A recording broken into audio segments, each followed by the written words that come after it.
Bonjour et bienvenue sur la chaîne Le Culte du Dé. Alors aujourd'hui je suis très content de vous retrouver pour une vidéo sur Imperial Assault. On va parler du petit pack de Leia Organa. On voit ici la famille des rebelles. Donc on a presque tout le monde.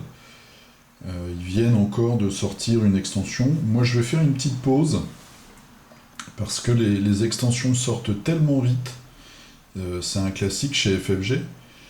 Que moi j'arrive tout simplement pas à suivre. Ça me fait des boîtes avec des figurines que je ne peins pas et des jeux auxquels je ne joue pas. Donc ils viennent de sortir une nouvelle extension avec un mercenaire et je crois il y a 5 ou 6 packs. Enfin c'est assez. La boîte est petite mais par contre il y a beaucoup de packs derrière. Moi je vais pas y toucher pour l'instant et puis je vais attendre de finir déjà de jouer et de peindre avec ce que je possède. J'ai pas fait une seule partie avec cette extension là, Return to Hot, donc j'ai encore de la marge. Surtout que derrière il y a encore d'autres packs indépendants qui vont sortir avec notamment des personnages, il y a l'Inquisiteur de l'Empire et il y a Obi-Wan, il y en a un troisième mais je me souviens plus lequel c'est. Je m'achèterai peut-être Obi-Wan quand il sortira, parce que pour compléter la petite famille. Voilà, donc aujourd'hui on va parler de Leia. Donc Leia c'est un pack qui vient avec cette fameuse extension Return to Hot. J'ai pas été très inspiré pour la figurine. En plus elle est en uniforme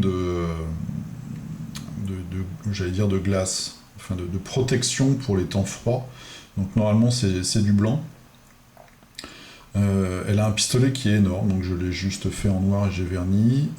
Son visage il est tout petit, donc j'ai fait une technique assez classique avec de la chair, des éclaircissements, et puis après j'ai un peu assombri les endroits pour les yeux. Pour ce qui est de l'uniforme, j'ai pris un beige kaki très léger, que j'ai essayé de rehausser un petit peu avec un petit jus marron pour les parties molletonnées. Et puis des petits cercles un peu plus clairs pour les chaussures. Bon, la figurine est assez petite, c'est normal, vu sa taille, mais bon, elle est pas passionnante. Moi, j'ai pas trouvé que c'était une figurine sensationnelle. Si on la compare à Han Solo, qui voilà, il y a un peu plus de dynamisme. Même Chewbacca, si elle est assez simple, je trouve qu'il a une présence. Bon, voilà. J'aurais préféré moi la voir en toge avec, enfin en robe, comme on la voit dans le tout premier épisode, avec sa fameuse coupe de cheveux avec les macarons sur les côtés. Donc, nous avons sa carte dans la boîte, et puis après elle vient évidemment dans le pack. Alors ça c'est la version, on voit ici avec le petit icône, c'est la version campagne, donc je vous laisse voir ses effets adrénaline. Donc elle peut se soigner, elle peut tirer plus loin, elle peut faire plus de dégâts, elle peut mieux se défendre. En action, elle a Battlefield Leadership, qui lui permet d'activer avec elle un ami, une figurine amie qui va tirer sur la même cible qu'elle. Et puis elle a Aggressive Negotiations. Elle peut, ça c'est assez intéressant, en fait elle va manipuler les cartes, on va voir ce personnage manipule les cartes. Elle peut exhaust une carte de classe impériale de l'empereur, enfin de l'empire, c'est assez intéressant. Voilà, une attaque pas dégueu, hein, un bleu et deux jaunes. Avec, dans le pack vient bien sûr une mission, une side mission pour la récupérer. Donc c'est ces missions qu'on va mettre, que les rebelles peuvent mettre avec le bord vert, qui nous permet de gagner des alliés. Donc Communication Breakdown, je vous montre vite fait la carte. C'est une mission assez simple, où en fait on va partir d'un endroit, il faut aller à l'autre pour activer un terminal de communication. Il faut traverser les forces impériales, il faut traverser une espèce de barricade neigeuse. Comme on le voit, voilà, ça utilise un petit peu de gazon et puis un petit peu de neige. Voilà, pour ce qui est du... donc ça c'est fini pour la campagne, c'est tout le matériel qu'on a pour le mode campagne. Maintenant ce qu'on a pour le mode escarmouche, on a 2 missions. Avec cette petite carte là, on voit, il y a des jetons neutres ici. Donc il y en a une où on va récupérer des droïdes qui sont cassés, c'est celui-ci, Fallout. Des droïdes qu'on va devoir ramener à des terminaux. Bon, voilà, donc il faut capturer un objectif, le ramener à un autre. Et celui-là, j'ai pas très bien compris, donc mouvement constant. Il faut prendre en fait les patrol droïdes, donc ça va être les... on voit ici les 3 là, les 3 tokens. On peut les déplacer dans l'ordre d'initiative, et en fait, à chaque fois qu'on déplace, qu'on déplace un token, on gagne 4 points de victoire. Donc d'après ce que je comprends, ça veut dire, comme l'initiative va changer à chaque tour, que par exemple celui qui a l'initiative au premier tour va en déplacer 2, il va gagner 8 points, et l'autre il va en déplacer 1, il va gagner 4 points. Le fait de les déplacer, je vois pas du tout ce que ça donne, parce qu'il n'y a pas de caractéristiques sur ces fameux patrol droïdes.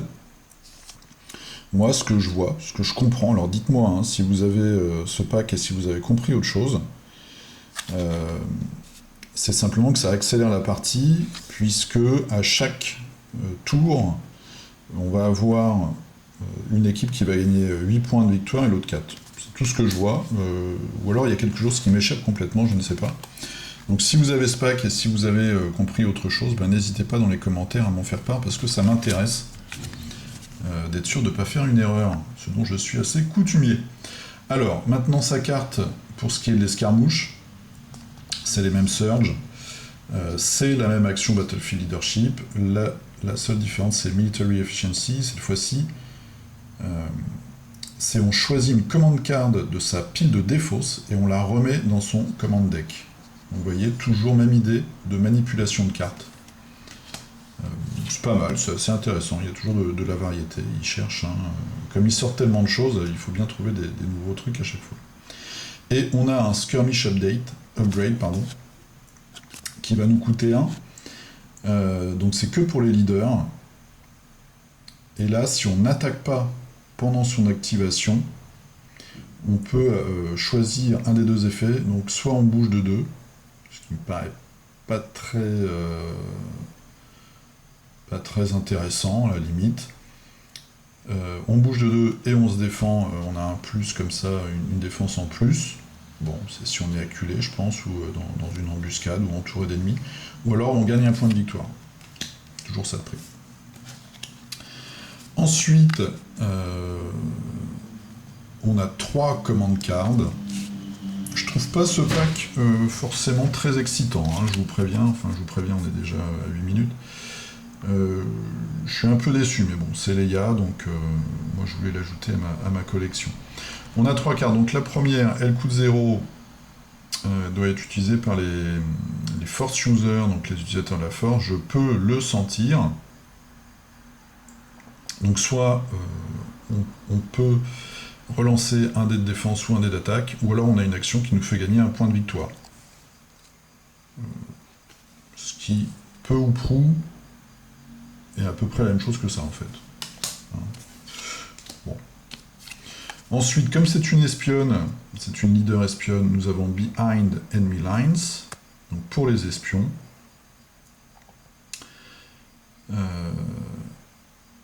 Ce qu'on peut faire, c'est si on arrive à aller dans la zone de déploiement de son ennemi,